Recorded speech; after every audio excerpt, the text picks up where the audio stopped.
A maiden first-class 100 from Ian Cockbain meant that Gloucestershire had another good day at Uxbridge against Middlesex the day after their record-breaking exploits in the T20 at the same ground. Kane Williamson, captaining Gloucestershire for the first time in the LV County Championship, won the toss on the first morning of this match and batted on another glorious day in the southeast, and he could then sit back and relax as his openers again made a cracking start. On the previous day, Hamish Marshall and Kevin O'Brien had smashed record after record, and this time Marshall was joined by Chris Dent, and both were soon putting bat to ball as they opened up with a stand of 52 in the first 16 overs. Marshall had been a major player in scoring 100 in the T20 onslaught, but this time he got to 31 when he edged a drive off Stephen Crook to Neil Dexter. Crook was playing in just his third LV County Championship match of the summer, and he was celebrating again 2 balls later with a wicket of Williamson, and he almost got Chris Taylor, all in the same over.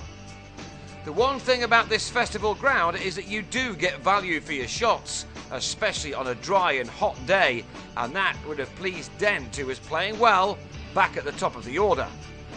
Taylor wasted no time in moving the score along either. He was soon timing his shots very well, and he would have enjoyed the opportunity to take on his former Gloucestershire teammate Anthony Ireland, who was making a rare first-class appearance for Middlesex. Gloucestershire went to lunch on 109 for 2, and the runs continued to flow after the break, with Taylor in particular looking in fine form. Dent also batted very solidly in spite of being dropped on 26, and he went to a well-compiled half-century off his 88th ball with a neat flick off Corey Collymore, which brought him his 9th boundary. He'd moved along to 61 when Collymore got one through Dent's defences to have him leg before at 138 for 3 to again balance the game up. Taylor impressed, and he too made a 50. He helped a short ball from Crook around the corner for his 9th boundary from the 60 deliveries he'd faced. However, he was out to the next ball. Crook got a delivery to just move away, and that was enough to find the edge as Taylor departed for 52 at 156 for 4. Enter Cockbain, who spent much of the summer opening the innings, but was now in at number 5. He was off and running with a 4 off Dexter before he was dropped, crucially, by Andrew Strauss at slip on 8. Middlesex, who began this game in second place in the LV County Championship second division, just 1 place and 7 points above their opponents, were perhaps just on top when Richard Coftree edged Tim Murtagh behind as he came bouncing back after an expensive first spell. But Gloucestershire then fought back hard, with Will Gidman, who's had a very good first season with this county following his move from Durham, playing attractively from very early on in his innings. He struck a couple of 4s and then posted left-arm spinner Tom Smith over long on for the first of his 2 6s. Cockbain, who was only playing because of an injury to his captain Alex Gidman, had made nothing more than a steady start to his innings, but in the final session of the day, he settled into his game. He became the 3rd batsman to score a 50. His had been the slowest of them, made off 118 deliveries, but it was a pleasing innings from him, the 3rd half-century of his short career.